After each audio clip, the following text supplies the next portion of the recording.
seguridad e higiene que existen para este tipo de instalaciones. Las líneas aéreas mexicanas e internacionales ya están volando a la ciudad de Chicago. Pronto vamos a tener noticias de una aerolínea mexicana que estará volando también a esta ciudad. Déjenme comentarles que también, siguiendo los protocolos de higiene y seguridad, ya hay varias atracciones que están abiertas. Entre ellas ya es posible visitar el Skydeck. Skydeck es el mirador de la Torre Willis, a poco más de 412 metros de altura. Y desde ahí se puede admirar la ciudad desde prácticamente el cielo. Claro, que se pueden tomar una foto en las cajas de cristal que salen del edificio y literal pueden ver a la ciudad de Chicago a sus pies, porque el piso es de cristal. Les comento que desde esas alturas es posible en un día despejado ver hasta 4 estados diferentes de la Unión Americana. Chicago es conocido por sus áreas verdes, sus parques, sus jardines. Uno muy importante que todo el mundo quiere estar ahí es el Millennium Park, con la tradicional escultura del bean o el frijol, que oficialmente se llama Cloud Gate. Es un frijol plateado y que es una obra del artista Anish Kapoor. Y ahí es indicado para tomarse la clásica selfie. El Museo de Art Institute of Chicago, con exhibiciones permanentes e itinerantes de grandes pintores como Van Gogh, Monet, El Greco, Toulouse-Lautrec y Andy Warhol, solo por mencionar a algunos, también está en esa zona de la Millennium Park. Un imperdible es pasear por el Riverwalk, conocer sus restaurantes, recorrer haciendo el tour de arquitectura de Chicago, conocido como Chicago's Architecture River Tour, y que ha sido nombrado como la experiencia número 1 en Estados Unidos. Otro imperdible que tienen que ir, sin lugar a dudas, es el Acuario Sheet y conocer a sus embajadores y los programas de conservación y rescate. No pueden dejar, por supuesto que no pueden dejar de probar una tradicional Deep Dish Pizza. Seguro que les va a encantar y se van a traer una cuando regresen de su viaje. Y para conocer restaurantes y hoteles, ¿quién mejor que los expertos de viajes El Corte Inglés, quienes les pueden dar la asesoría y recomendaciones que ustedes requieren? Los invito a que conozcan más de Chicago en nuestras redes sociales, Facebook, Instagram y Twitter, como @chuchicagomx, y en nuestra página www.chuchicago.com. Y ahora les dejo un video para que se enamoren y disfruten más de lo que se van a encontrar en Chicago. Este video es previo a la presentación que vamos a tener con el mar. Corre video, por favor. Su increíble gastronomía.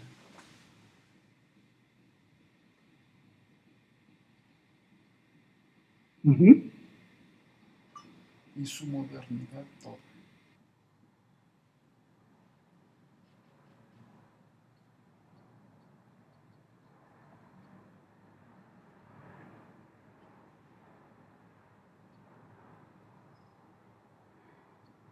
Chicago ya no es territorio de Al Capone.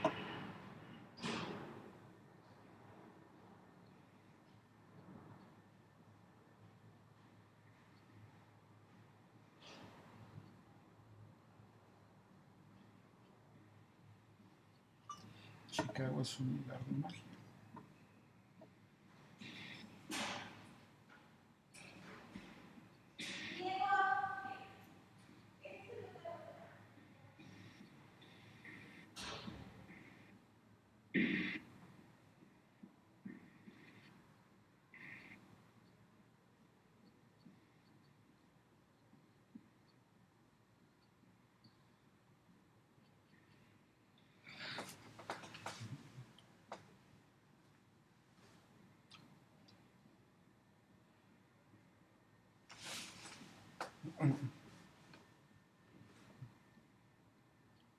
Del gris al negro.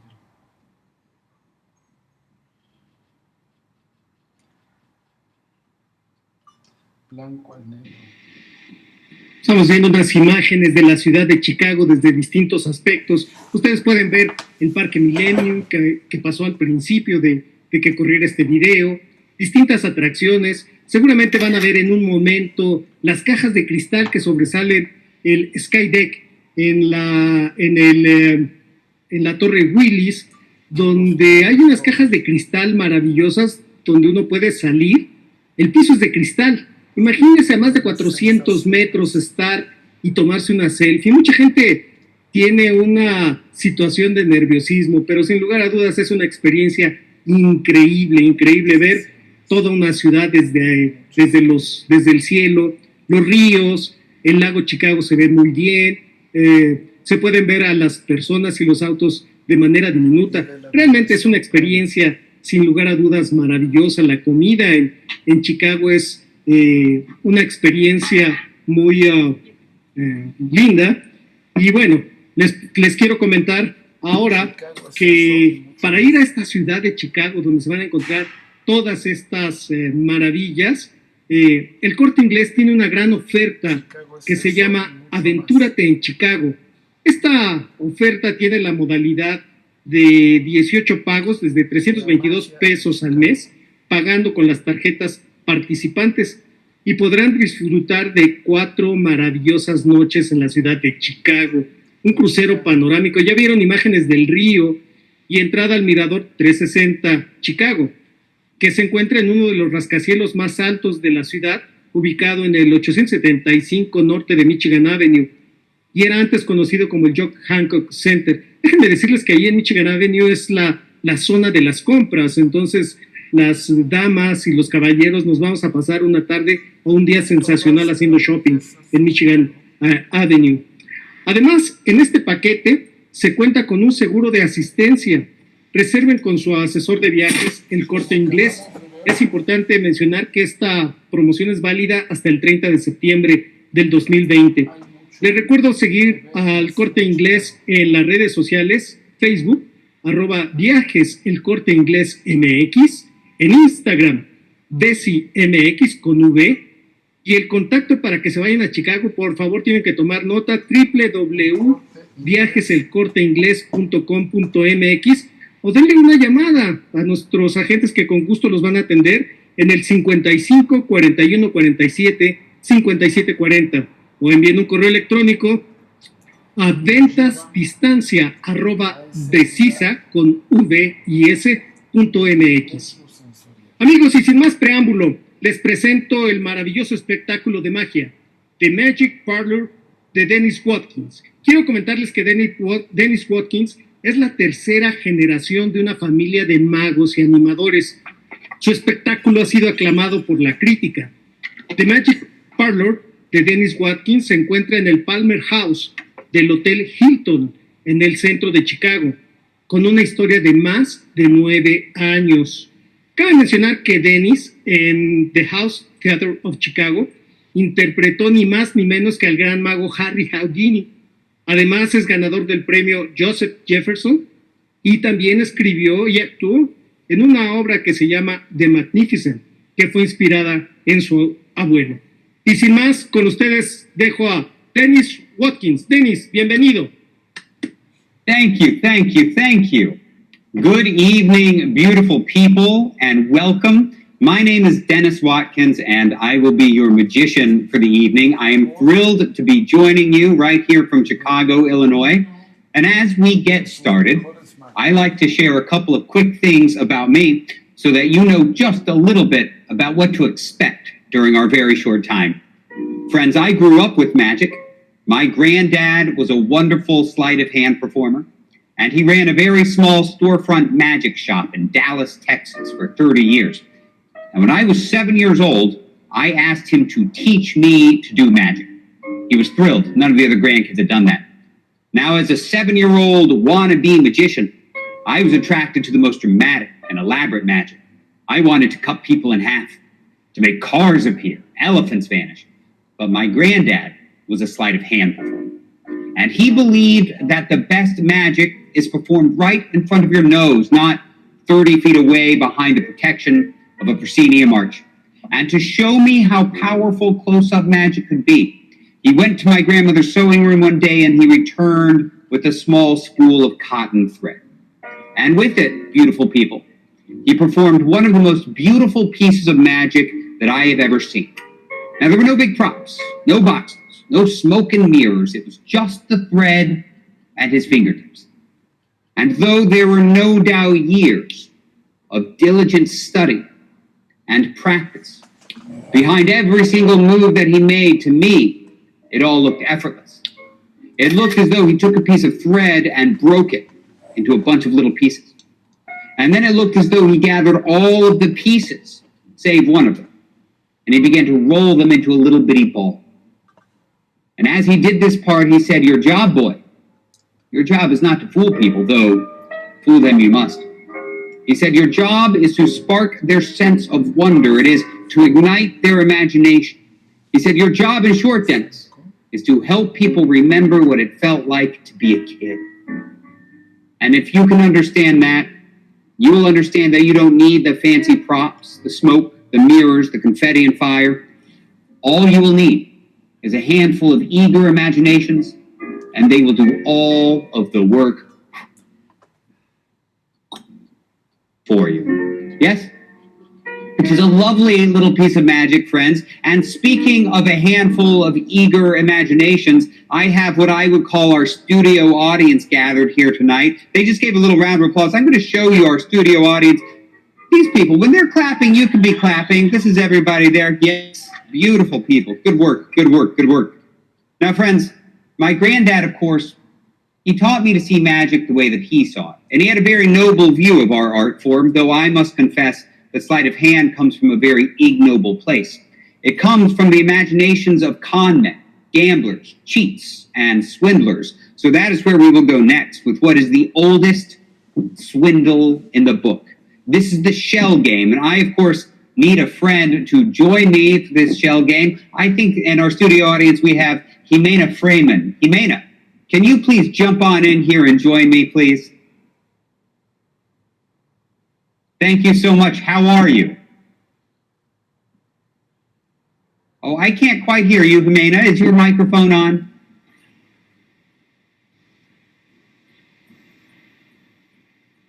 Say hello. All right, you know what, Jimena? I'm going to try you in a minute. I'm going to jump over to someone else to see if I can hear them. I've got Gladys with us. Gladys, can you say hello? Hello. Hello, Gladys. I can hear you. Great. Outstanding. Gladys, we're going to play a little gambling game. Are you a gambler? Yes. Excellent. This is the shell game. The shell game uses simple props. It's 3 little walnut shells. I'll zoom in so you can see them. 3 little walnut shells. There we go. These aren't real shells. These are gold. This game has been good to me. It uses a pea, a box, which we're going to get to in just a little while. A shot glass we'll get to in a little while as well. Now, the game is simple, Gladys. The pea goes underneath one of the 3 shells. One shell rests on either side, and then the operator, I am the operator, moves the shells around on the tabletop, hoping to confuse you as to the location of the pea. If you keep up with it, you win. If not, you lose. Gladys, where is the pea? Is it under 1, 2, or 3? 3. 3, this one over here? No. Yeah. I left it right here in the middle. This was the easy round, Gladys. This is the easy. But this is good. This is good because it makes me feel very, very confident in how we're going to go. Now we're going to bet, Gladys. So watch closely. Yeah. Again, the pea starts underneath one of the 3 shells. One goes on either side, and then the operator, that's me, moves them around. People expect it to be fast. It's slow. Watch closely. This goes forward. This comes back. This comes over. This comes down. Gladys, where is the P? Is it under 1, 2, or 3? 3. 3. This one over here. That one is yours. These 2 are mine. There's a motto with this game that you should remember should you ever encounter it in real life. That motto is never play for money. Because it's really hard to win. It's really hard. I'll keep this. Thank you very much. That's round 1. We're going to play again. Watch closely because the P again, it starts underneath one of the 3 shells. One goes on either side. Here we go. This moves forward. This skates around this way. This one does a loop here. Gladys, this one does one full loop. That's 2 full loops before it walks back home. Where is the P? Is it under 1, 2, or 3? 3, this one. That one is yours. These 2 are mine. Do you remember the motto? Never play for money, Gladys. That's the motto. I'll keep this. Now, there's one more round here, Gladys, and because this is going so well for me, we're going to up the ante. This time we play for money. Real money, not plastic chips, but real money. If you win, I'll get it to you. I'll Venmo you. I'll make sure you get it. So watch closely. This time, it's different. The P starts all the way to my right, your left. This one goes in the middle. This one goes here. We're ready to start. Gladys, do you feel ready? Yeah. Okay, I'll catch you up just for good measure. It's right over here. Here we go. This is it. This moves forward. This comes around. There's a little hanky-panky. I'm not going to lie to you about that. And then this one moves all the way around. Where is the P? Is it under 1, 2, or 3? 2, right here in the middle. That one is yours. These 2 are mine. Do you remember the motto? Yeah. Never play for money because it's really hard to win. It is, I know, right? Now, the truth is, Gladys, it's not hard to win. It is literally impossible. And I will show you. Pick a shell, 1, 2, or 3. 2. 2. 2 goes right here in the middle of the table. Pick 1 or 3. 3. 3. 3 goes right over here. That means 2. Great, great. Sits right over there. Let me make one tiny adjustment to my tech here. 1 second. I feel like we have a sign that's going to help us see that P a little better. And do you feel like you've been able to see that P? Yes. All right, good. Okay, never mind then. No adjustment needed. We will just continue, friends. We'll just continue. Perfect. So this one, did you say you picked this one? He sits here. That means this one is disqualified. No longer is he part of the game. I'm going to zoom in close because I want you to see a couple of these things. We have, of course, the shot glass here. Yeah, we're going to add that to the game. And we're going to add the box in just a minute. Let's line these up nice and close, or nice and even. The shot glass goes over one of the 2 shells. The P goes under the other, and then the box, still empty, sits right here. This is what I call shell game lockdown. Now, I'm going to spread these apart just a little bit because I want you to see where it happens, believe it or not. Watch closely. This is it. That was it. Did you see it happen? No. Look, I'll show you. Underneath the box is nothing more than the shell. Keep your eye on it because I'm going to flip it face up. You see the P actually left. And when I walked my fingers across, it landed right over here underneath the shell. There it is. Nicely done. Give her a big round of applause. And see, there she is. Give her a big round of applause. Give that applause. Now, I will be honest. I will be entirely honest.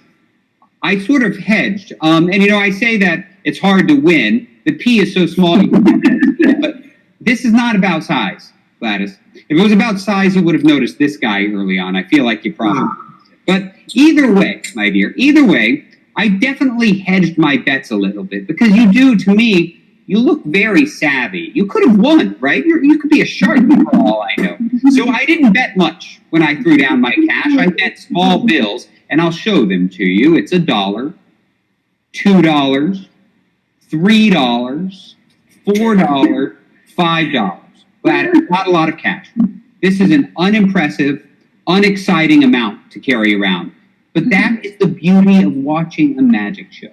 What you're looking at, Gladys, it can change right in front of your eyes. And 9 times out of 10, it changes to become exactly what you'd rather be seeing. So now we have hundreds. That's $100, $200, $300, $400, $500. That's much, much better. But again, Gladys, you look like you could have beat me. So I bet small. I only put up the, let's say the $1, $2, $3, $4, $5, just in case you were as sharky as I thought perhaps you could be. Give her another big round of applause. She was amazing.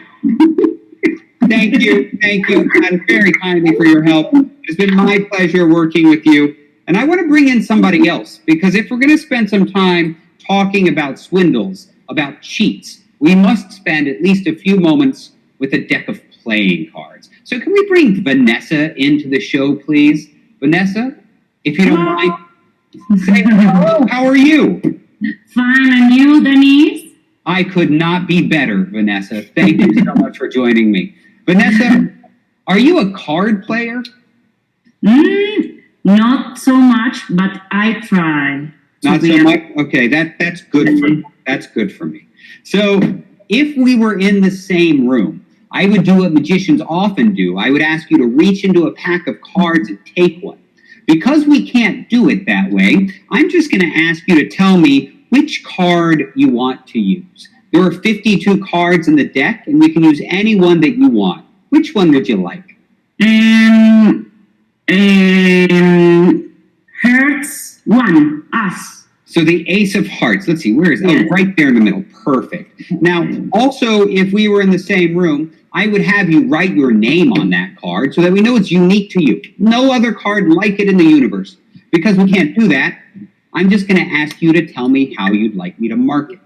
Would you like me to write your name, draw a picture? What would you like? Chicago. Put Chicago. Hey, that's a good choice. I like that. So we'll put Chicago across the face of the Ace of Hearts. There we go. Does that look okay to you, Vanessa? Yes. All right. So that's you. The Ace of Hearts. The only one in the pack. The only one with Chicago written across the face. Watch it very closely. Your card goes into the center of the pack. And all I need you to do is snap. Would you snap? Yes. Perfect. Did you see it? No. Okay, no worries. We'll do it again. Now there are 52 cards in the deck. 52 cards. Yours has a preference. It likes to be first, Vanessa. It doesn't like to be in the middle. It does not like to be at the end. It likes to be first. So I'm always going to start right here with your card on top of the pack. Watch it closely. I'm going to slide it in right there on top. Okay. Goes into the middle. They go a little deeper. All I need you to do is snap. Perfect. Did you see that one? No, I can't see. But Okay, we'll do it one more time. This time, just a little slower. Because again, it doesn't like to be in the middle. It despises being way down at the end. It wants to be first. So I'm going to start here. Ace of Hearts with your name. I'm going to slide. Oh, you look skeptical. Look, I'll show you. It's still there. Ace of Hearts right there. Yes. I'm going to slide that one into the middle, but this time I'm going to do it on the tabletop so you can see that it's honest. No sooner do I slide it in and square the pack than it jumps to... I'm sorry. That's my fault. I forgot to have you snap. Yeah. Snap. There you go. See, it just waits for the cue thing. It knows. Right? Now, the good part happens when you take the card off of the pack. And I shouldn't tell you this, but I'm going to. We magicians, we have rules, you know. Never perform the same piece twice. Never share the secret. Never tell them what to expect. But I'm going to break one of those. For you, tonight, I'm going to tell you what to expect. It happens on 3. Watch closely. 1, 2. On 3, it switches places with the 9 of clubs just to hold that spot because that's where it wants to be, which is wild. Although I will be honest, Vanessa, I am surprised that it's working at all. I am. Most of my audience, well, thank you, but most of my audience, they've had a lot to drink. I look at this gallery view. I don't see a single cocktail. Also, of all the cards, of all 52, that one is unlucky. So every day before I start, I take it out of the pack. I put that one over here in my wallet where it can't get in the way, behind the little zipper, safe and secure, right there. Yes? Nicely done, friends. Give Vanessa another round of applause, Vanessa. You're amazing. Yes. Now, friends, Vanessa, actually, if you don't mind sticking around with me for 1 second, I'm going to do one more thing with your Ace of Hearts. Okay. My granddad did run a magic shop for 30 years, and I used to spend my Saturdays in his shop. And on one Saturday, I watched this happen. He had a beautiful crowd of people, much like yourselves. They were gathered around a card table. He had someone take a card and write their name on it. He then put that card halfway in the deck and cut. And then he said to the gentleman who took the card, "Now I will find your card," in the most astonishing manner. And the gentleman, he was not as polite as you are, he said, "Hold on. Before you do that, I would like to shuffle." And my granddad said, "Sir, that's fine." He gave the guy the cards. And the guy said, "Before I shuffle, I want you to turn around and look the other way." And when he did, the gentleman took a handful of cards, roughly half, and he flipped them face up, so that some were looking in each direction. He took those two halves of the pack and shuffled them into each other. Yes? And what that gave us was a mess of a deck of cards, right? Some were looking down, some were looking up. I'm sure that some were face to face, back to back. This guy took his thumb, he looked for a face down card, he cut, completed, and squared it all. And he said, "Okay, old man, find my card." And my granddad looked at him and said, "Sir, you wanted to shuffle because you think that I am a cheat. I am not a cheat. A cheat must touch those cards." He said, "I, sir, am a magician."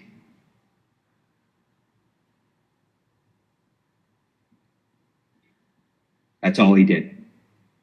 And then the gentleman picked up the cards and spread them across the table. And when he did, we saw that each and every one of them corrected its position except Vanessa for one. Wow. Nicely done. Give her another round of applause. Good work. Good work. Now, friends, I'm going to shift gears a little bit. Vanessa, you're done. Thank you kindly. I'm going to shift gears. I told you that I studied sleight of hand with my granddad. But recently, I've started studying a different kind of magic altogether. This is extrasensory perception. Mind reading, what we magicians refer to as mentalism. And I think it's very exciting because it really does put the ball in your court. And in fact, I tell my audiences that you are the real magicians, not me. And I'm going to prove that to you with a little feat of extrasensory perception using our dear, dear friend, it looks like Gabriela. Gabriela, will you join me? Oh, you've got a young person with you too. How awesome. Hi. We're here. How are you? Fine, thank you. Gabriela, do you imagine, by any stretch of your imagination, that you have a gift for extrasensory perception? Me? I'm a mom, so probably yes. So probably, yeah, good answer. I think that you do. I think you do, and I'm going to prove it. I have some symbols. These are playing cards, but there are ESP symbols on the face. That's a star, a circle. We have 3 wavy lines, a box, and a plus sign. Can you see those? Yeah. Outstanding. Each of these has a pair, a mate, and I'm going to line them up pair for pair, just like this. Now, Gabriela, there was a very famous mind reader named Uri Geller. Uri Geller performed on a lot of national and international television shows in the late 60s and early 70s. And one of the things that made him unique when he was performing on these shows is that he claimed what he was doing was real. It was not tricks. He claimed to actually have supernatural powers. And in making these claims, he subjected himself to a number of tests publicly on television. This is one of them. Only today, you're going to play the part of the great Uri Geller. How does that sound? Wow, amazing. If I could do that. You can't. I believe in you. Now, I've been mixing these up a bit. Have you kept up with which one is which? No. No? Perfect. Using only your intuition, you're going to match these to their mate. And I'm going to look at the first one. Okay. What do you think this is? Plus, square, wavy lines, circle, or star? Waves. Waves. How confident do you feel in that choice? I believe in you, so I trust I'm right. You believe in me? Okay, I like that. Let's see. You did it. Good. Perfect match. Perfect match. 1 for 1. The next one. Which one is this? Plus, square, circle, star. Plus, What about this one? star, What is this one? square. Which means this is the circle. Now I'm going to turn them over and show you. Before I do, would you like to change any of them? Switch it. Don't do that to me. No, I need to go with my first intuition. You're going to stick with this. Yeah. Final answer. Yes. Let's see how you did. That's a plus. That's a square. That's a circle. That's a star. 5 for 5. Nicely done. Give her a round of applause. Yay. You're amazing. Thank you, thank you, thank you for your help. Now we're going to try a little something different because I think it's one thing for a performer to say that you're the real magicians when we're dealing with something simple, like playing cards with symbols on them. But you might ask, Dennis, would you make such a bold claim to your audience if the stakes were higher? And the answer, friends, is absolutely. And that's why I brought a stake, an actual stake, or I guess you could call it a nail. It's a big roofing nail. Can we see if Jimena's sound is working now? Jimena, would you jump in and say hello? Hello?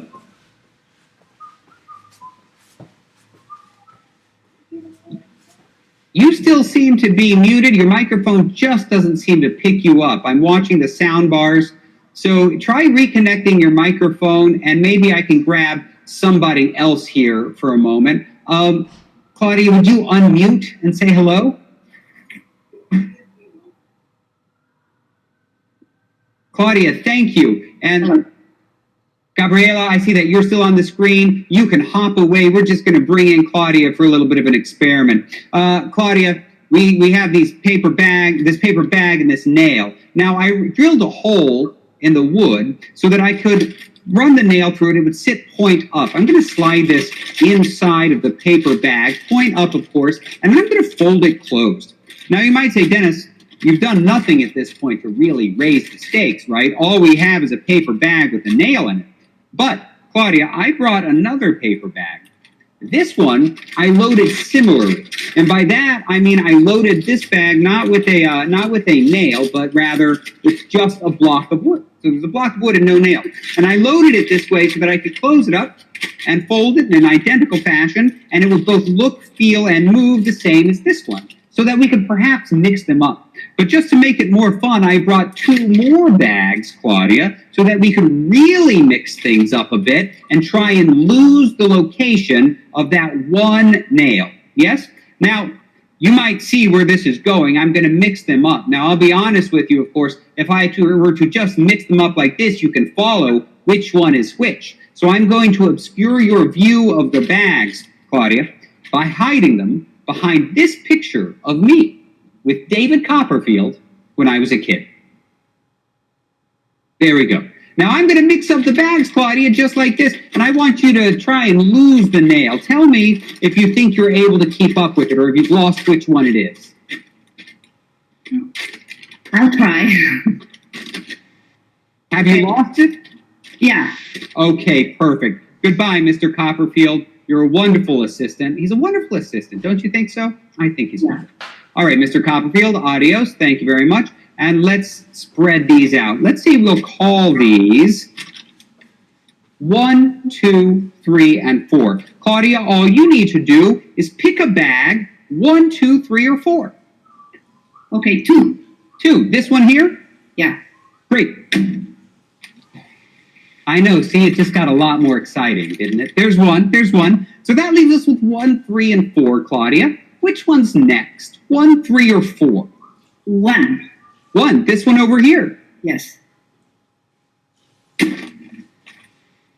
That's 2. That's 2. So this leaves us only with 3 and 4. Now, Claudia, I want you to consider here that I am a sleight of hand performer.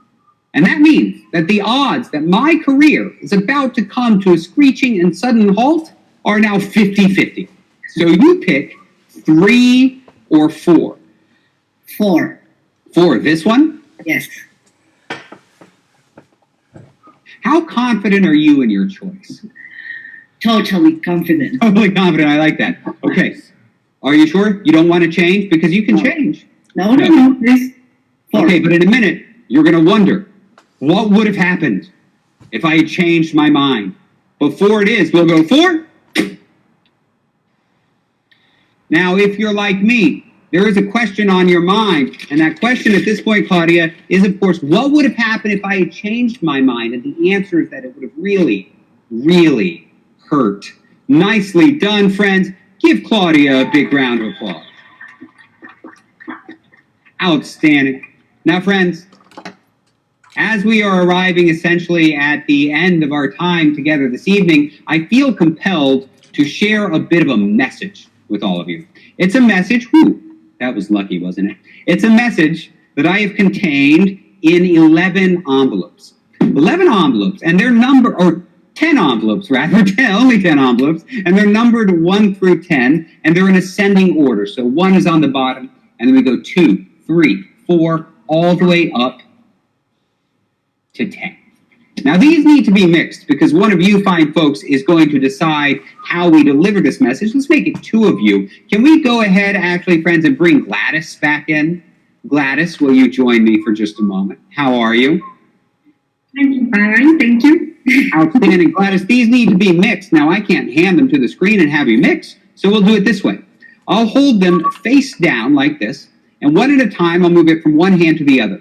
If you say drop, I'll drop. Here, look, this is what happens. If you say drop, I'll drop. Drop. If you say switch, I will switch the next 2 and then drop. And look, this changes the order, right? So a drop means drop. A switch is a switch and then drop. And look, if we switch a couple, we very quickly end up in a very different sequence. Are you ready? Yes, I'm ready. Drop or switch? Drop. Switch. Drop. Drop. Switch. Switch. Ooh. Switch. Only one left. We'll drop this one. Thank you very much for your help. You're amazing. Let's bring, I believe it was Vanessa back in for a second. Vanessa, we're going to do one more round of shuffling. This one is on you, Vanessa, so you tell me what you want to do. Drop or switch? Drop. Switch. Switch. Drop. Drop. Switch. Only one left. We'll drop.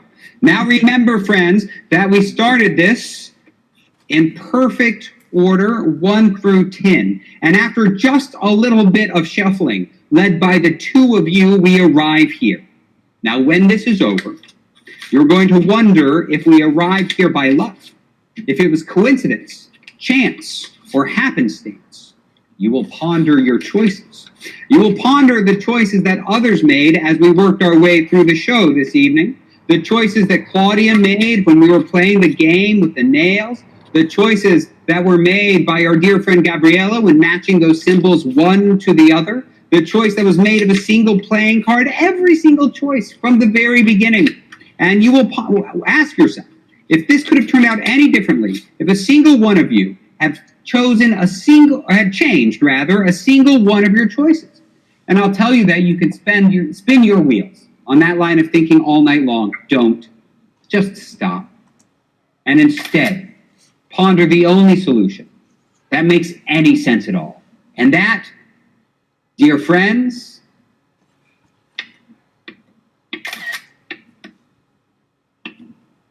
is that you are magic.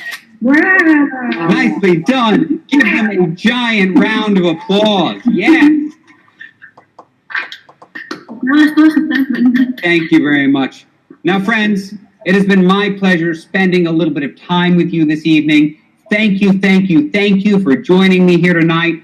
Thank you for hosting me. There will come a time in the near future where folks like you and I can gather together in the same place to create magic. I very much look forward to that moment. Until then, stay safe, stay well, and fill the world with as much love and magic as you possibly can. Take care. Thank you. Thank you. Muchas gracias, Denise. Thank you. Amigos, muchas gracias por habernos acompañado. Esperamos que hayan disfrutado esta presentación mágica. Les quiero recordar las redes sociales de Chicago en Facebook, Instagram y Twitter como @chuchicagomx y en nuestra página www.chuchicago.com, donde encontrarán las últimas actualizaciones del destino. Y para comprar su viaje a Chicago, pueden contactar a Viajes El Corte Inglés en sus redes sociales, Facebook, Viajes El Corte Inglés MX, Instagram, BesiMX con V y X al final, y contactar a su agente Viajes El Corte Inglés a través de la página viajeselcorteinglés.com.mx al teléfono 55 41 47 57 40 y también por correo electrónico ventasadistancia@becisa.mx. Becisa es con V, C de casa y S de suerte. Agradecemos su atención y les deseamos buenas noches y los dejamos con un último video de Chicago. Muchas gracias por habernos acompañado.